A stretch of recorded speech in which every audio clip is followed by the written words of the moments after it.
لہٰذا اب ان حالات سے نکل میں اپنی گفتگو کے تیسرے حصے کی طرف جا رہا ہوں۔ یہ 3 ٹکڑے ہو گئے۔ اب یہ ہے کہ ہمارا کام کیا، ہمیں کرنا کیا، ہمیں سمجھنا کیا ہے۔ تو ضرورت اس کی ہے کہ ہم اپنا اصل مسئلہ سمجھیں۔ ہمارے زمانے میں بھی صورتحال یہی ہے کہ ہر آدمی کی نظر میں جو اصل مسئلہ ہے وہ سب دنیا کے مسئلے ہیں۔ کسی کے سامنے اصل مسئلہ یہ ہے کہ میرے بیٹوں کا روزگار ہو جائے، کسی کے سامنے اصل مسئلہ یہ کہ بچوں کی شادی ہو جائے، کسی کے سامنے اصل مسئلہ یہ ہے کہ مکان بن جائے، کسی کے سامنے اصل مسئلہ ہے کہ کاروبار چل جائے۔ ان سارے کاموں کو اصل بنا کر ہم بیٹھے ہوئے ہیں اور ایمان ہاتھ سے نکلا جا رہا ہے۔ تو تھوڑا سا صحیح کر لیں، اصل مسئلہ ایمان ہے، اصل مسئلہ ایمان کی حفاظت ہے، اصل مسئلہ اپنے اور اپنے بچوں اور اپنی نسلوں کے ایمان کی حفاظت ہے۔ اس ایمان کی حفاظت کے لیے جو راستہ ہمارے پاس ہے وہ بہت سادہ، آسان، صاف ستھرا اور مضبوط ہے۔ اہدنا الصراط المستقیم کی شکل میں اللہ تعالیٰ نے ہمیں دے رکھا ہے۔ اب اس کی بات تو کرنے کا وقت نہیں ہے زیادہ کہ صراط مستقیم پر میں بات کروں، لیکن آپ سے یہ عرض کر دوں مختصر طور پر کہ اللہ نے خود قرآن میں بتا رکھا ہے کہ صراط الذین انعمت علیہم صراط مستقیم ہے، اور انعمت علیہم وہ ہیں جو انبیاء اور صدیقین اور شہداء اور صالحین ہیں۔ رسول اکرم صلی اللہ تعالیٰ علیہ وسلم نے بتایا ہے میرا راستہ اور میرے صحابہ کا راستہ، ما انا علیہ و اصحابی، میری سنت اور میرے صحابہ کا طریقہ یہ سیدھا راستہ ہے، اور اس سیدھے راستے کی حفاظت کا انتظام اللہ کی طرف سے مقرر ہے۔ وہ حضور نے پہلے بتا دیا، يحمل هذا العلم من كل خلف عدول ينفون عنه تحریف الغالین وانتحال المبتلین وتأویل الجاہلین۔ حضور علیہ السلام اپنے وقت پر دنیا سے تشریف لے گئے صحابہ کے حوالے کر کے۔ صحابہ کرام نے حضور علیہ السلام سے اس سیدھے راستے کو صحیح طور پر محفوظ کر لیا، سیکھ لیا، سمجھ لیا اور اگلی نسل کو سکھا دیا۔ اب آگے کیا ہوگا؟ حضور نے فرمایا یہ علم جو ہے اس کو ہر بعد والی نسل کے معتبر لوگ حاصل کریں گے، اور حاصل کر کے ہر زمانے میں ان کی ایک ڈیوٹی ہوگی، ایک کام ہوگا۔ وہ دین کے اندر غلو کرنے والوں کی طرف سے جو بگاڑ آئے گا اس کی نفی کریں گے، اسے کنڈم کریں گے۔ باطل والوں کی طرف سے دین میں جو ملاوٹ کی کوشش کی جائے گی اس کی نشاندہی کر کے اس کو الگ کریں گے۔ بے علم لوگوں کی طرف سے دین کی جو غلط تشریح ہوگی اس کی صحیح وضاحت کریں گے کہ یہ غلط ہے، یہ صحیح ہے۔ یہ ہر دور میں علماء کی ذمہ داری ہوگی۔ یہ ڈیوٹی اللہ کی طرف سے مقرر ہو گئی اور ہر دور میں یہ ڈیوٹی چلی آ رہی ہے۔ آپ کو یہ سمجھنا ہے اور یہ محسوس کرنا ہے کہ یہ کون ہیں، وہ لوگ کون ہیں جن کے پاس یہ نبوت کی امانت ہے، کن کے پاس یہ حضور علیہ السلام اور صحابہ کرام کے طریقے کی امانت محفوظ ہے۔ میں عام لوگوں کو سمجھانے کے لیے ایک بات کہہ دیا کرتا ہوں، چونکہ ہمارے زمانے میں گمراہی پھیلانے کے راستے بہت آ رہے ہیں۔ بہت سارے لوگ صحابہ کا نام لے کر گمراہی پھیلاتے ہیں، بہت سے لوگ حدیث کا نام لے کر گمراہی پھیلاتے ہیں۔ وہ بیچ کے لوگوں کو نکال دیتے ہیں اور سیدھے حدیث پر چھلانگ لگاتے ہیں، بیچ کے لوگوں کو نکال دیتے ہیں اور صحابہ پر جا کر بات کرتے ہیں کہ صحابہ نے یہ کیا، ہم یہ کریں گے۔ ہم یہ کہتے ہیں کہ تم نے صحابہ کو نہیں دیکھا، صحابہ سے جنہوں نے سیکھا، پھر ان سے جنہوں نے سیکھا، پھر ان سے جنہوں نے سیکھا، سلسلہ دیکھو کیسے چلا آ رہا ہے۔ یہ ایک زنجیر ہے، اس زنجیر کا کوئی حلقہ ٹوٹا ہوا نہیں ہے۔ جن لوگوں کے پاس علم اس شکل میں آیا ہے کہ وہ اپنا سلسلہ حضرت محمد الرسول اللہ صلی اللہ تعالی علیہ وسلم تک صحیح طور پر پہنچا سکتے ہیں، وہ معتبر راستہ ہے۔ وہ اس زمانے میں ان علماء کے پاس ہے جو اکابر دیوبند سے نسبت رکھتے ہیں۔ ان کے مدرسوں کا نام کچھ بھی ہو سکتا ہے، اداروں کا نام کچھ بھی ہو سکتا ہے، مگر راستہ وہی ہے، اور وہ صحیح راستہ اور سیدھا راستہ اور سچا راستہ ہے۔ یہ مدرسے، اب اس پر ہمیں آنا ہے، بات اسی پر کرنی ہے بنیادی طور پر۔ یہ جو راستہ ہے جس کو بچانا ہے، مسلمانوں کے ایمان کو بچانا ہے، اس کو بچانے کا راستہ۔ مسلمانوں کو اللہ تعالیٰ نے دین کے بہت سارے کام دے رکھے ہیں، سارے کاموں کی ضرورت ہے، لیکن ایک بنیاد ہوتی ہے جس کے بغیر کام نہیں چلتا، اس بنیاد کا نام وہ جو میراث نبوت کی امانت چلی آ رہی ہے، وہ امانت جہاں محفوظ ہے وہی جگہ وہ بنیاد ہے جس کا نام مدرسہ ہے۔ تھوڑا سا سمجھانے کے لیے قصہ سناؤں۔ ایک مرتبہ دیوبند دارالعلوم میں ایک آدمی آیا امریکہ کا، اور وہ سرکاری آدمی تھا۔ اس نے دارالعلوم دیکھنے کی خواہش ظاہر کی، دکھا دیا گیا، واپس آ کر بیٹھا۔ حضرت محتمم صاحب رحمۃ اللہ علیہ، مولانا مرغوب الرحمن صاحب، میں کہنے لگا کہ آپ کا دارالعلوم بس اتنا ہی بڑا ہے؟ جیسے چھوٹا لگا ہو۔ جنہوں نے دیکھا ہے ان کو پتا ہے کہ کتنا بڑا ہے، کئی سو بیگھے میں بنا ہوا ہے۔ تو ان کو تعجب ہوا، انہوں نے پوچھا کہ کیا بات یہی ہے جو آپ نے دیکھا ہے، کہ آپ اس طرح کیوں کہہ رہے ہیں؟ اس نے کہا کہ اصل میں مسلمانوں کی مذہبی سرگرمیوں کی رپورٹیں مرتب کرتا ہوں دنیا بھر میں جا کر۔ امریکی وزارت خارجہ کا میں ایک سیکشن کا ذمہ دار ہوں۔ تو جہاں جہاں مسلمان رہتے ہیں دنیا میں، مختلف ملکوں میں، اور ان کی کچھ دینی سرگرمی ہوتی ہے، میں وہاں جاتا ہوں۔ تو میں جہاں جہاں بھی گیا اور آپ کے مذہب کا کوئی کام مضبوطی کے ساتھ ہوتا ہوا مجھے ملا، اور اس کی جڑ کو میں نے کریدا تو اس کے نیچے سے دیوبند نکلا۔ تو میں یہ سمجھتا تھا کہ یہ ادارہ جو ساری دنیا کی جڑوں میں گھسا ہوا ہے خود کتنا بڑا ہوگا۔ یہ ایک مثال ہے جس سے آپ سمجھ سکتے ہیں مدرسے کے کردار کو۔ میں کوئی دارالعلوم دیوبند جو متعین ادارہ ہے اس کا پروپیگنڈا نہیں کر رہا ہوں، بلکہ مدرسہ کیا ہے اس کی حقیقت عرض کر رہا ہوں۔ دارالعلوم دیوبند میں بھی ہے، اور گدک میں بھی ہے، اور ہر جگہ موجود ہے۔ یہ وہ سارے ادارے جو اس نہج پر کام کر رہے ہیں یہ سب دیوبند ہیں، اور ان کا کردار کیا ہے، اور انہوں نے کیا کردار ادا کیا ہے۔ ایک چھوٹا سا جائزہ، تجزیہ، پہلی بار میں حاضر ہوا ہوں، کچھ باتیں پہنچانا ضروری ہے۔ ہماری تاریخ میں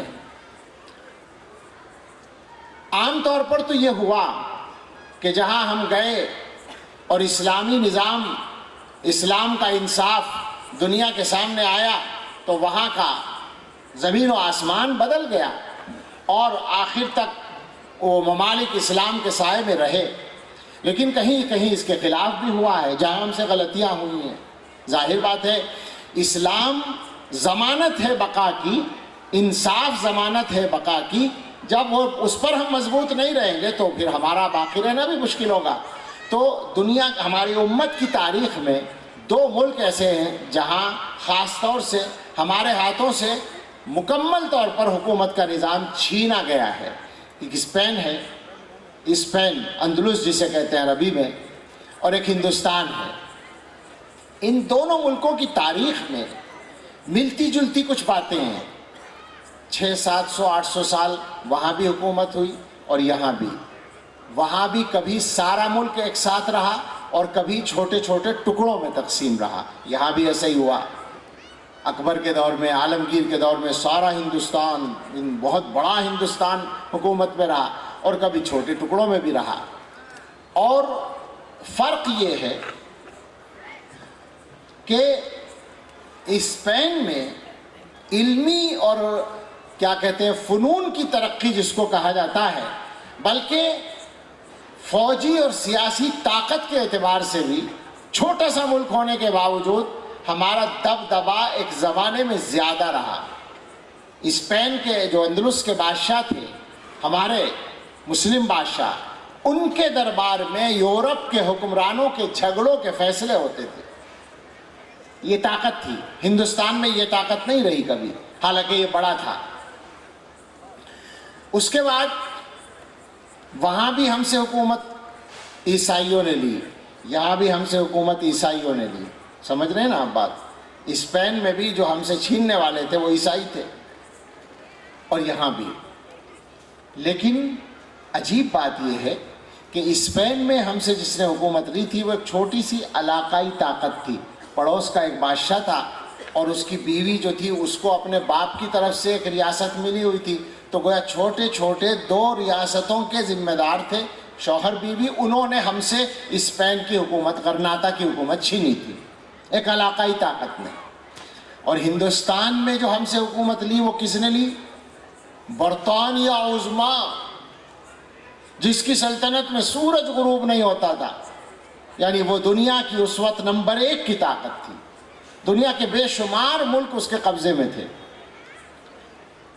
پھر ایک اور بات، دنیا میں مدد کرنے کے لیے اگر مسلم ممالک میں سے کوئی آ سکتا تھا تو ہندوستان میں جب حالات آئے تو بھی، اور اسپین میں حالات آئے تو بھی، ایک ہی طاقت تھی اور وہ تھی ترکی خلافت، عثمانی سلطنت.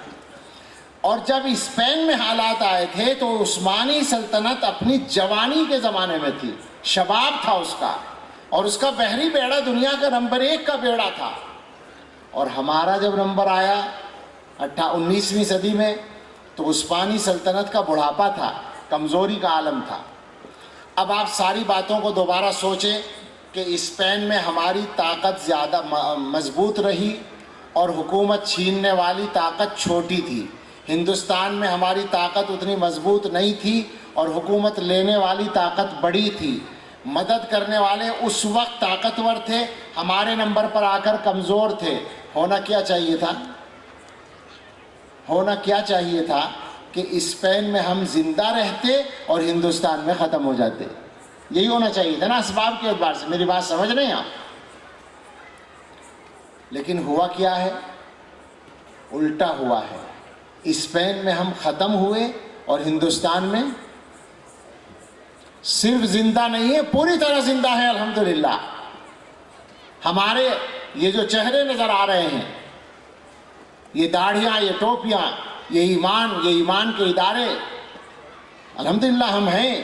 اور اللہ کے بھروسے پر کہہ سکتے ہیں کہ قیامت تک رہیں گے انشاءاللہ. ہمیں کوئی تاریخ کا تجزیہ کرنے والا بتائے کہ اسپین کی تقدیر میں اور ہندوستان کی تقدیر میں فرق کیوں ہوا.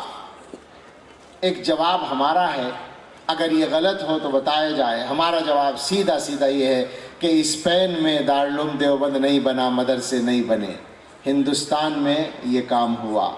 لہٰذا ہندوستان میں مسلمان بچ گئے، وہاں ختم ہو گئے. کوئی تعصب کی بات نہیں ہے، سچائی ہے تاریخ کی.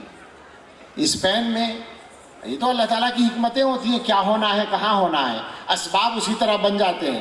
اسپین میں دینی تعلیم کا کوئی تسلسل قائم نہیں ہو سکا، ہندوستان میں قائم ہو گیا اور زیادہ مستحکم طریقے پر ہو گیا. ایک مثال بیچ میں اور یاد کر لیں، ابھی تازہ 20ویں صدی کے اندر جو ہوا تھا، روس کے علاقوں میں انقلاب آیا 1917 میں، کمیونسٹ انقلاب، اور وہ 1991 تک پوری اپنی طاقت اور جبروت اور مضبوطی اور پکڑ کے ساتھ اور جکڑ کے ساتھ قائم رہا. اور اس زمانے میں وہاں اللہ کا نام لینا جرم، اذان پڑھنا جرم، نماز پڑھنا جرم، قرآن پڑھنا جرم، عربی کی کتاب رکھنا جرم، سب کچھ ہو گیا. لیکن جب 1991 میں سوویت یونین ختم ہوا اور وہ ممالک آزاد ہوئے اور ان کی مردم شماری سامنے آئی، تو ازبکستان اور قزاقستان اور کرغیزستان اور ترکمانستان اور فلاں جو ممالک نکل کے آئے، تو کہیں 99%، کہیں 95%، کہیں 96% مسلمان. کیسے؟ صرف اس وجہ سے کہ انہوں نے دین کی تعلیم چپکے ہی صحیح جاری رکھی. وہاں کی تفصیلات مجھے معلوم ہیں. ہمارے حضرت کا وہاں سفر ہوا. حضرت ہمارے شیخ حضرت مولانا پیر ذوالفقار احمد صاحب نقشبندی دامت برکاتہم، انہوں نے وہاں عجیب تجربہ کیا. آپ نے پڑھا ہوگا، بعض لوگوں نے، لوگ لائے حافظوں کو کہ ان سے قرآن سنیے، پکا یاد. انہی حافظوں کو بٹھا کر کہا، قرآن سامنے رکھ کر حضرت سے کہا کہ حضرت ان سے قرآن میں دیکھ کر سنیے. کہا حافظ ہیں، یاد ہے تو دیکھ کر کیوں سنیں؟ تو بتایا نہیں، پوچھئے ان سے. تو ان کو نہیں آتا، دیکھ کر پڑھنا نہیں آتا. یہ کیا قصہ ہے؟ انہوں نے کہا کہ جی دیکھ کر پڑھانے کا تو کوئی امکان ہی نہیں تھا، موقع ہی نہیں تھا. قرآن سامنے رکھ کے تو پڑھا ہی نہیں سکتے تھے. اس طرح پڑھاتے تھے کہ استاذ زبان سے ایک لفظ بولتا تھا اور وہ یاد کرا دیتا تھا طالب علم کو، پھر دوسرا، پھر تیسرا، اس طرح پورا قرآن زبانی یاد کرایا جاتا تھا، قرآن سامنے نہیں ہوتا تھا۔ طرح طرح سے ان لوگوں نے کام کیا، تو وہاں دین کی تعلیم کا تسلسل جاری رہا، لہٰذا ایمان محفوظ رہا۔ یہاں پر اللہ تعالیٰ کی توفیق سے یہ نظام زیادہ مضبوط طریقے پر قائم ہوا مدرسوں کی شکل میں، اور حجت الاسلام حضرت نانوتوی رحمۃ اللہ علیہ نے جو نہج طے کیا کہ مدرسوں کو عام مسلمانوں کے چندوں سے چلانا ہے، اس کی برکت سے اللہ تعالیٰ نے بہت کچھ اس میں خیر پیدا فرما دی۔ اس وقت سے یہ نظام چل رہا ہے۔ ٹھیک ہے، آج کل کے حالات میں کچھ تبدیلیوں کی ممکن ہے، ضرورت ہو، لیکن بنیادی طور پر وہ نظام اسی طرح چل رہا ہے اور چل سکے گا انشاءاللہ، امید ہے۔ ایک مرتبہ دیوبند ہی میں وہ پھر امریکہ ہی کہا، چونکہ امریکہ والوں کو تو ہر جگہ ٹانگ اڑانے کا حق ہوتا ہے نا، تو وہ آتے رہتے ہیں۔ تو آیا ایک مرتبہ وہاں کا ایک افسر، وہ بھی وزارت خارجہ کا تھا، اور وہ عربی بولنے والا تھا، تو اس سے ہماری بات ہوئی، اساتذہ کی بات ہوئی۔ مجھ سے اس نے پوچھا کہ ہندوستان میں کتنے مدرسے ہیں؟ میں نے کہا کہ مجھے نہیں معلوم، میرے پاس کوئی سروے نہیں ہے جس میں تعداد بتا سکے، لیکن لاکھوں ہیں، چھوٹے بڑے ملا کر، عربی تعلیم کے بھی اور مکتبوں کو اگر ملا لیں تو لاکھوں ہیں۔ اس نے کہا کہ ان مدرسوں کا خرچ کتنا ہوگا؟ میں نے کہا جب تعداد نہیں معلوم تو خرچ کہاں سے بتاؤں؟ اس نے کہا دارالعلوم دیوبند کا خرچ کتنا ہے؟ اور میں نے کہا کہ دارالعلوم کا جو خرچ ہے یہ سب سے بڑا ہے، اس کے بعد دارالعلوم سے کم خرچ والے کئی ادارے ہیں جن کا کروڑوں کا بجٹ ہے، اور لاکھوں کے بجٹ والے بہت سارے ہیں۔ تو اب اس نے اپنے ذہن میں ایک اندازہ لگایا اور پھر مجھ سے پوچھا کہ یہ سارا پیسہ کہاں سے آتا ہے؟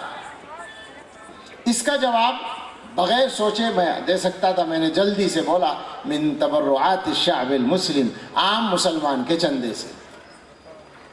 جیسے ہی یہ لفظ بولا کہ بھئی عام مسلمان چندہ دیتے ہیں، ان کے چندے سے یہ سارا پورا ہوتا ہے، اچھا آپ سمجھ سکتے ہیں کہ وہ آدمی تو وہ ذہین تھا ہی، اور یہ لوگ جو ہیں ایک دم سمجھ لیتے ہیں چیزوں کو، کھربوں روپے بنتے ہیں، مدرسوں کا جو خرچہ ہے وہ کھربوں روپے بنتا ہے۔ تو اس نے مجھ سے فوراً یہ کہا کہ سمجھ میں نہیں آتا، یعنی مسلمانوں کے چندے سے یہ کام ہوتا ہے، یہ سمجھ میں نہیں آتا۔ میں نے کہا کہ آپ کی سمجھ میں کیا آئے گا، ہماری سمجھ میں نہیں آتا۔ سمجھ میں آنے والی بات ہی نہیں ہے، کیسے سمجھ میں آئے گا؟ یہ کوئی عقلی بات ہے کہ ایک آدمی محنت سے پیسہ کمائے اور اپنی جیب سے نکال کے مولانا زکریا کے ہاتھ میں دے دے؟ یہ کوئی عقل کی بات ہے؟ عقل کی بات تو اس زمانے میں یہ ہے کہ دوسرے کی جیب سے پیسہ نکال لے۔ وہ اپنی جیب سے پیسہ نکال کر دوسرے کو دے رہا ہے اور اختیار دے رہا ہے چاہے جہاں خرچ کرو، تو یہ تو عقل والی بات نہیں ہے، یہ اللہ تعالیٰ کا نظام ہے، یہ اللہ تعالیٰ کی طرف سے ایک انتظام ہے مسلمانوں کے ایمان کی حفاظت کا۔ میں آپ سے ایک بات کہتا ہوں اور مجھے یقین ہے کہ یہ بات صحیح ہے کہ ہندوستان میں یہ جو فیصلہ تھا کہ عام مسلمانوں کے چندے سے مدرسے چلیں گے، شاید اسی کی برکت ہے کہ مسلمان باقی ہیں۔ اس فیصلے کی وجہ یہ ہے کہ اللہ کے دین کو تو باقی رہنا ہے، یہ تو آپ کو سب کو پتہ ہے، اللہ کا دین باقی رہے گا، اس میں تو کوئی شک نہیں ہے، لیکن مسلمانوں کا پیسہ جڑ گیا اللہ کے دین کی بقا کے ساتھ، تو مسلمانوں کو بھی باقی رہنا ہے۔ جب اللہ تعالیٰ نے اپنے دین کے ساتھ دیکھیے دنیا میں اکثر ملکوں میں یہ نظام نہیں ہوتا، عام طور پر عام لوگوں کے چندے سے ادارے چلتے ہوں ایسا بہت کم ہوتا ہے، اور یہاں یہی صورتحال ہے۔ آپ کے یہاں تو پتہ نہیں کیا رواج ہے، کہیں ہوتا ہے یا نہیں، ہمارے علاقے میں جلسوں میں چندے کا رواج ہے۔ یہ جو وہاں پڑے ہوئے لوگ ہیں انہوں نے دیکھا بھی ہوگا، بعض علاقوں کے جلسوں میں بعض مدرسے کے جلسے میں 1-1 کروڑ 2-2 کروڑ روپیہ چندہ ہوتا ہے، جلسے میں ہوتا ہے، لوگ وہیں لے کر آتے ہیں اور دیتے ہیں اور لکھواتے ہیں، سمجھ میں نہیں آتا کیسے ہوتا ہے۔ تو مسلمان کی کمائی کو اللہ نے استعمال کیا دین کی بقا کے لیے، لہٰذا مسلمانوں کو بھی باقی رہنا ہے۔ ویسے یہ مسلمان جو ہے بیچارہ کمزور ہے، غریب ہے، اس کے پاس کاروبار بھی کم ہے، ملازمتیں تو تقریباً نہیں ہے، ذرائع آمدنی، ذرائع معاش اس کے اوپر تنگ کیے جا رہے ہیں، مگر ہم آپ سے کہتے ہیں کہ اگر آپ نے اس چیز کو محسوس کر کے سمجھ کے باقی رکھا، اپنا حصہ دین کی بقا میں لگائے رکھا، تو ہمیں یقین ہے کہ دنیا کی کوئی طاقت آپ کو ختم نہیں کر سکتی انشاءاللہ۔ سمجھنے کی ضرورت ہے۔ اس زمانے میں ابھی باتیں آئیں، اشارے ہوئے، یہ جو عالمی طاقتیں ہیں، اصل میں اس زمانے میں کوئی بات کھل کر کہنے میں تکلف نہیں، بلکہ چھپ کے تو کچھ کہا ہی نہیں جا سکتا، کیا ہی نہیں جا سکتا، کوئی بات راز نہیں ہے، تو جو کہنا ہے وہ کھل کر ہی کہنا ہے۔ ہمارے بڑی بڑی طاقتیں امریکہ سے لے کر ہندوستان تک جو کام کر رہی ہیں، ان کا جو پروپیگنڈا ہے، چونکہ پروپیگنڈا اس زمانے میں ایک بڑی طاقت رکھتا ہے، آدمیوں کے دماغ اس سے متاثر ہوتے ہیں۔ وہ بہت سمجھدار لوگ ہیں، وہ بہت چالاک لوگ ہیں، وہ مسلمانوں کی اصل طاقت کو جانتے ہیں۔ مسلمانوں کی اصل طاقت یہ مدرسے ہیں۔ اب اگر وہ یہ کہیں کہ صاحب مدرسوں کو بند کرو، تو لوگ کہیں گے بھئی کیوں بند کرو، یہ تو غلط بات ہے۔ اگر آپ کسی آدمی کو مارنا چاہیں اور خامخواہ مارنا شروع کر دیں تو لوگ کہیں بھئی کیوں مار رہے ہو، اور اگر آپ یہ کہیں کہ چور چور چور، تو آپ کے ساتھ 10 آدمی اور مارنے والے تیار ہو جائیں گے۔ یہی ہوتا ہے نا دنیا میں، پروپیگنڈے سے آپ کو مدد مل جاتی ہے۔ انہوں نے پروپیگنڈے شروع کیے کہ یہ مدرسے گڑبڑ کر رہے ہیں، یہ مدرسے دہشت گردی سکھا رہے ہیں۔ دہشت گردی کا قصہ تو عجیب ہے، یعنی ہمارے اوپر اتنا شاندار الزام ہے۔ ایک لیڈر صاحب ہیں، بلکہ منسٹر ہیں غالباً، دیوبند میں آ کر کہہ کر گئے کہ یہاں ایک دہشت گردی کا مندر ہے، دارالعلوم دیوبند کو دہشت گردی کا۔ اب بندے خدا کو یہ بھی خیال نہیں کہ اپنے مندر کی توہین کر رہا ہے، آسانی کے ساتھ کہہ دیتے ہیں۔ حالانکہ ایک بات ہے، جو سچائی ہے وہ سب کو معلوم ہے، ہمارے مدرسے کھلی کتاب ہیں۔ یہ مدرسہ ہی ہے جہاں ہم بیٹھے ہیں، یہ مدرسے کی عمارت ہے جی، یہ سامنے جو مدرسہ ہے نا، اس میں کون سی چہار دیواری ہے؟ دن اور رات کے کسی حصے میں کہاں سے کون آدمی نہیں آ سکتا یہاں۔ 80% مدرسے ایسے ہی ہیں کہ جن میں 24 گھنٹے آ سکتا ہے۔ بلکہ چہار دیواری بھی اگر ہے، وہ دارالعلوم دیوبند جو سب سے بڑا مدرسہ ہے، اس میں ہم آج تک سوچتے ہیں کہ کہاں کوئی پابندی، کوئی پہرا ایسا نہیں ہے، جب بھی کوئی چاہے آسانی کے ساتھ آ سکتا ہے۔ کھلی کتاب ہے، اور ان کو پتہ ہے، ان کو سچائی کا پتہ ہے۔ وہ ان کی ایک پالیسی ہے، وہ جھوٹ بولتے ہیں، جان کر جھوٹ بولتے ہیں، پروپیگنڈے کا۔ اور جھوٹ بولنے کی انتہا یہ ہے، آپ کو ہنسی آئے گی، ایک مرتبہ ٹی وی پر ایک خبر آئی اور فوٹو بھی اس میں، کہ کچھ لوگ ہیں جو غالباً ٹوپی اوپی اوڑھے ہوئے یا مسلمانوں والے لباس میں ہیں، اور ہتھیاروں کی ٹریننگ لے رہے ہیں، اور ایک آدمی یا کچھ لوگ ان کو ٹریننگ دے رہے ہیں۔ وہ باقاعدہ گروپ فوٹو ٹی وی پر آیا، اور اس کے نیچے لکھا کہ دیوبند میں باقاعدہ ٹریننگ دی جا رہی ہے دہشت گردی کی۔ اور قصہ کیا تھا؟ قصہ یہ تھا کہ کشمیر میں، چونکہ وہاں ٹیررزم چلتا رہتا ہے، وہ جو آتے ہیں کیا کہتے ہیں حملہ کرنے والے لوگ، تو حکومت کی یہ پالیسی ہوئی، حکومت نے یہ چاہا کہ یہ جو ملیٹنٹ آتے ہیں ان کا مقابلہ شہریوں کو بھی کرنے کی پریکٹس اور تربیت دی جائے۔ تو عام شہریوں کو ہماری ہندوستانی حکومت کی طرف سے فوج کے ذریعے کچھ لوگوں کو ہتھیار چلانے کی ٹریننگ دی جا رہی تھی کہ اگر وہ آ کے حملہ کریں تو یہ مقابلہ کر سکیں۔ اس میں ایک آدمی سہارنپور کا رہنے والا تھا، وہ بھی فوجی تھا۔ تو جن لوگوں نے ٹریننگ لی ان کے ساتھ اس نے ایک گروپ فوٹو لیا تھا۔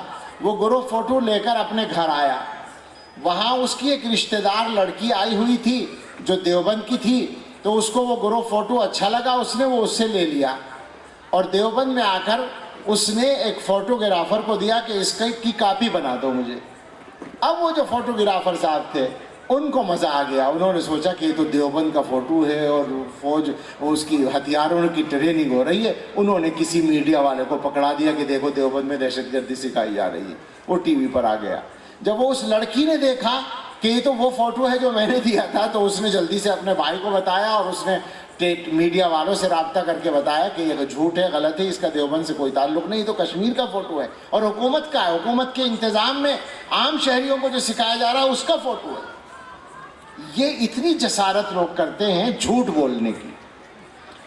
لیکن ہمیں ایک بات کا اطمینان ہے کہ چونکہ ہمارا کردار کھلی کتاب کی طرح اس لیے اس سے کوئی فرق نہیں پڑتا. مگر مجھے اس سے آگے ایک بات کہنی ہے.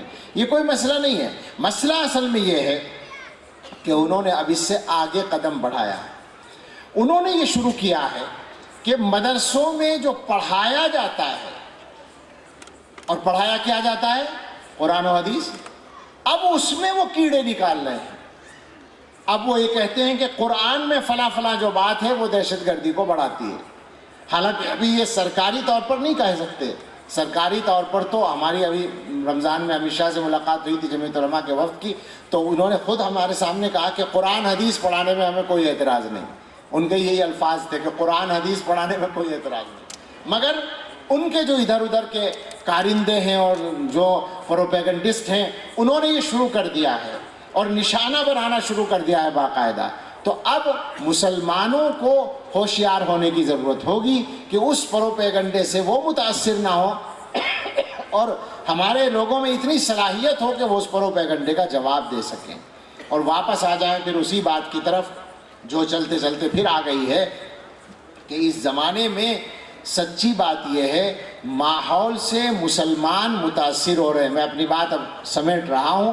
ماحول سے مسلمان متاثر ہو رہے ہیں اور بڑی ایک تعداد ایسی ہے جو ایمان کے سلسلے میں کمزور ہوتی جا رہی ہے.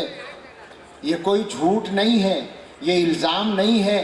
آسانی کے ساتھ یہ جو قصے ہوتے ہیں نا بچیوں کے، لڑکیاں غیر مسلموں کے ساتھ جو جاتی ہیں، تو بہت جگہوں پر یہ ہوا ہے کہ کسی لڑکی کو دیکھ لیا کسی جاننے والے نے غیر مسلم لڑکے کے ساتھ اور اس کے ماں باپ کو بتایا کہ آپ کی بیٹی وہاں ہے. تو ماں باپ نے کہا کہ تمہیں کیا پریشانی ہے بھائی، اس کا ساتھی ہے اس کے ساتھ جا رہی ہے، اس میں کیا پریشانی ہے. یہ سچے واقعات بہت سی جگہ کے ہمارے علم میں ہیں. یعنی ایمان کی کمزوری یہاں تک پہنچ گئی ہے اور بچوں کا غلط رخ پہ جانا یا فکری اعتبار سے، عقیدے کے اعتبار سے گمراہ ہونا، یہ تو کوئی بات ہی نہیں رہی ان لوگوں کی نظر میں. بلکہ یہ مجمع جو بیٹھا ہے یہ تو دیندار لوگوں کا مجمع ہے.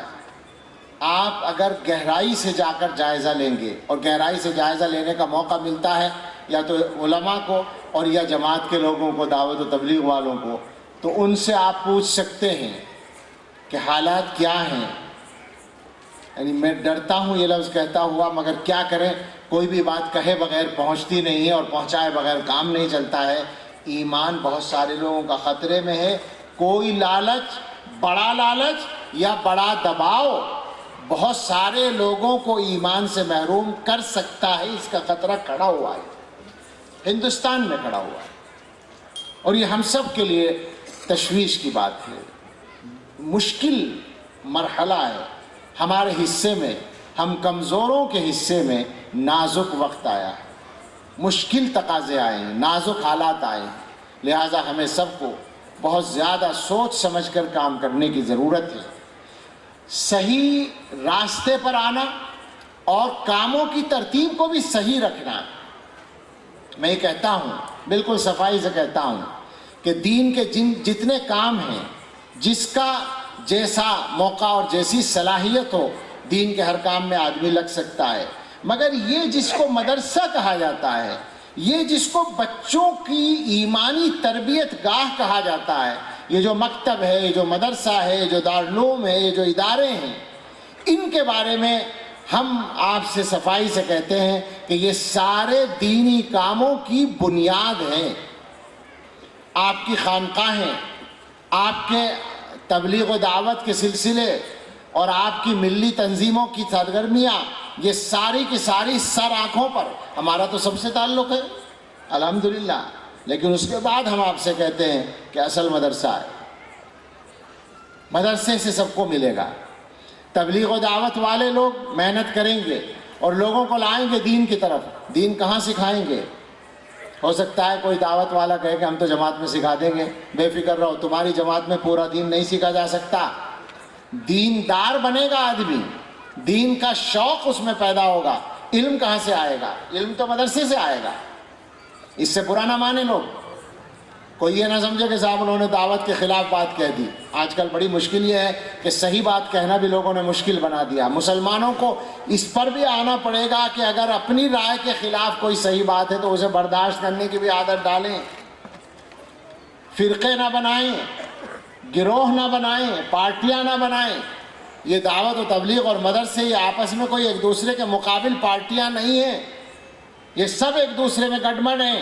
اور دعوت و تبلیغ مدرسوں کی شاخ ہے، کام ہے یہ ہمارا. ہم اس کی مخالفت نہیں کر رہے ہیں، ہم یہ بتا رہے ہیں کہ آپ دین کی طرف لائیں گے تو علم کے لیے اس کو مدرسے میں آنا پڑے گا. علم چند چیزوں کا نام نہیں ہوتا. یہ ٹھیک ہے کہ ایک بڑی عمر کا آدمی ہے، وہ تبلیغ میں لگ گیا، انشاءاللہ امید ہے کہ اس کی ضرورت پوری ہو جائے گی اور وہ دین کے راستے پر چلے گا اور آخر تک اس کا کام ٹھیک ہو جائے گا. لیکن آپ کی نسلوں کو یہ میراث پہنچانے کا کام کہاں سے ہوگا؟ علوم نبوت. یہ تو مدرسے سے ہوگا. اور یہ کوئی لڑائی کی بات نہیں ہے. دعوت و تبلیغ سے ہی تو مدرسوں کو سب سے زیادہ بچے ملتے ہیں. جو لوگ دیندار بنتے ہیں پھر ان کو فکر ہوتی ہے اپنے بچوں کو عالم بنانے کی، اپنے بچوں کو دین پڑھانے کی، تو وہ کرتے ہیں یہ کام. لیکن مجھے یہ عرض کرنا ہے صفائی سے کہ آپس کے اختلافات کو بھی گھٹانے کی کوشش کریں. کسی بھی کام کو جھگڑے کا موضوع نہ بنائیں. یہ مزاج ختم کریں کہ چونکہ یہ کام میں کرتا ہوں لہذا مجھے اسی کی بات کرنی ہے.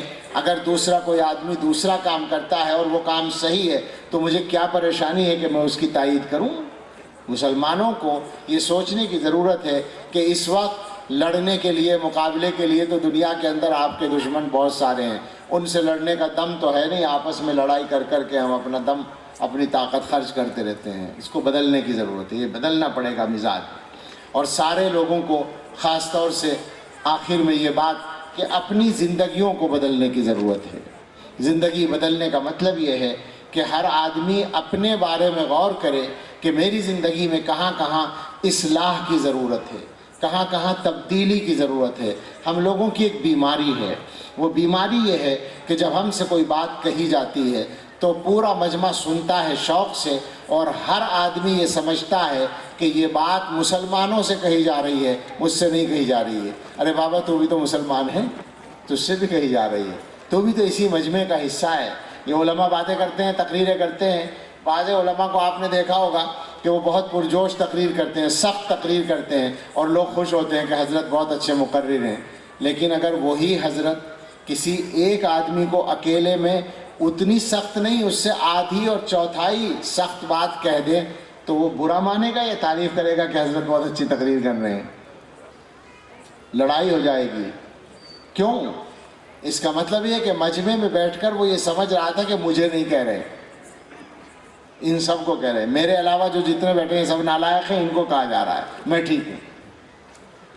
اور سچی بات یہ ہے، آپ اس کو محسوس کریں کہ ہم سب کی ایک مشترک بیماری یہی ہے کہ ہم اپنے آپ کو ٹھیک سمجھتے ہیں، اوروں کو غلط سمجھتے ہیں. ہماری سب کی مشترک بیماری. اسی لیے جب ہم سے بات کی جاتی ہے، میں بار بار یہ بات کہنے لگا ہوں کہ باتیں کرنے میں ہم سب بہت اچھے لوگ. کسی سے بات کر کے دیکھ لیجئے، پڑھا لکھا ہو یا جاہل ہو، دیندار ہو یا بے دین ہو، چھوٹا ہو یا بڑا ہو، کوئی بھی کسی بھی لائن کا آدمی ہو، باتیں کرنے سے اندازہ ہوگا کہ اس سے زیادہ اصول پسند تو آدمی ہو ہی نہیں سکتا، اس سے زیادہ صحیح کام کرنے والا تو ہو ہی نہیں سکتا. باتوں میں ہم سب پکے مسلمان ہیں. ضرورت ہے کہ عمل میں بھی ہو جائے. ہر آدمی اپنے آپ کو اچھا سمجھے بیٹھا ہے.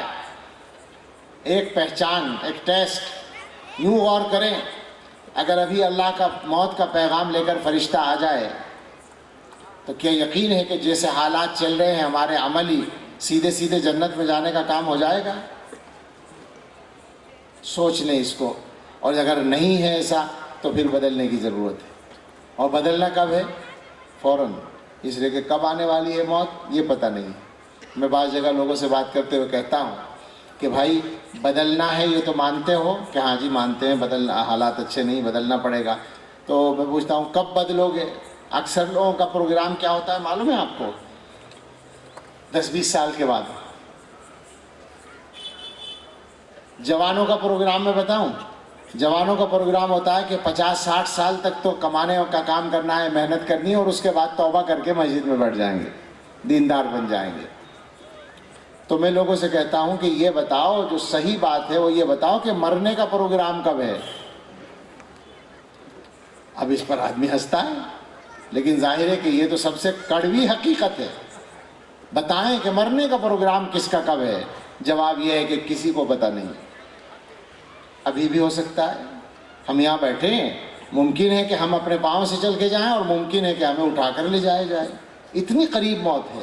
تو اس کا مطلب ہے کہ ابھی بدلنے کی ضرورت ہے۔ تو ہم سب یہاں سے اپنے آپ کو بدلنے کا پیغام بھی لے کر جائیں۔ اور بدلنے کا میں ذرا اور کھول دوں، ہر آدمی یہ سوچے کہ میری زندگی میں کون سا گناہ چل رہا ہے جو چھوٹ نہیں رہا ہے، اس گناہ کو چھوڑنا ہے۔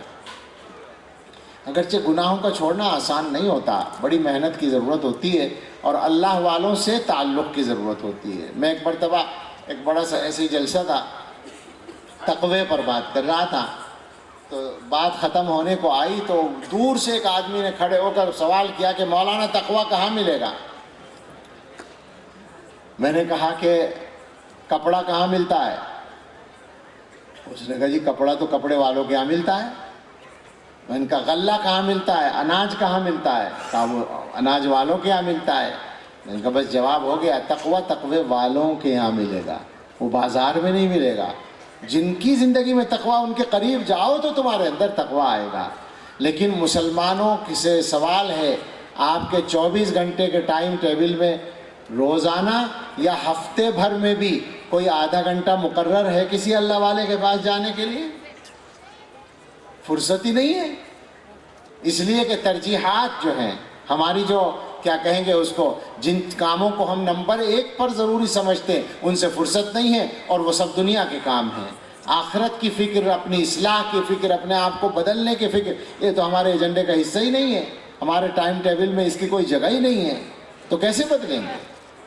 اس لیے ضرورت ہے، بس میری باتوں کا خلاصہ 2 باتیں ہیں۔ ایک تو فکر کرنی ہے اپنے آپ کو بدلنے کی، اور ایک فکر کرنی ہے صراط مستقیم پر خود قائم رہ کر اور اپنے بچوں کے قائم رہنے کا انتظام کر کے دنیا سے جانے کی۔ اور اس انتظام کے لیے جو سب سے بنیادی کردار ادا کرتا ہے وہ مدرسہ ہے، اور مدرسے کے علاوہ جتنے دین کے راستے ہیں ان میں سے جس کا تعلق ہو سکتا ہے وہ اس سے اپنا رابطہ کر کے اپنے دین کی اور اپنے بچوں کے دین کی حفاظت کی کوشش کرے، اور اللہ سے مانگتے رہیں۔ اللہ تعالی ہم سب کو اور ہماری نسلوں کو دین پر استقامت عطا فرمائے، اور جو یہ مدرسہ یہاں چل رہا ہے اللہ تعالی اس کی بھرپور حفاظت فرمائے، یہاں کی محنتوں کو قبول فرمائے، کاموں میں آسانیاں عطا فرمائے، اور اللہ ہم سب سے اور پوری امت کے لوگوں سے راضی ہو جائے۔ آمین وآخر دعوانا ان الحمدللہ رب العالمین۔ جزاک اللہ خیرہ، تاکہ ہماری زندگیاں بن جائیں۔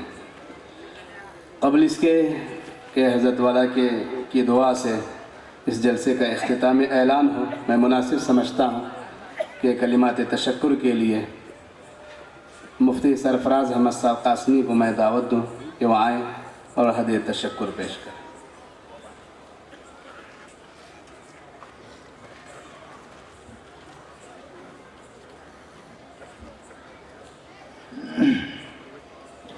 بسم اللہ الرحمن الرحیم۔ من لم یشکر الناس لم یشکر اللہ۔ الحمدللہ، استاذ محترم حضرت مولانا سلمان صاحب بجنوری، استاذ حدیث دارالعلوم دیوبند، اسی طریقے سے دور دراز سے آئے ہوئے ہبلی، دھارواڑ، گنگاوتی، کوپل، ہوسپیٹ، رون، نریگل زون، اسی طریقے سے امین گڑھ، ہولی آلور، کیرور، گجندر گڑھ، جرکنڈی، یہاں سے دور دراز سے عمائدین شہر اور علماء کرام تشریف لائے، ان کا شکریہ ادا کرتا ہوں۔ اسی طریقے سے ہمارے علی پبلک اسکول کے ٹیچرز جو پورے دن الحمدللہ اسکول کے بچوں کو سنبھال کر یہاں پروگرام کو کامیاب بنانے کے لیے اپنا قیمتی وقت دیے، ان کا بھی شکریہ۔ ہمارے اس محلے کے بہت سارے نوجوان ساتھی ہیں جو کل سے مستقل اپنے کاموں کو بالائے طاق رکھ کر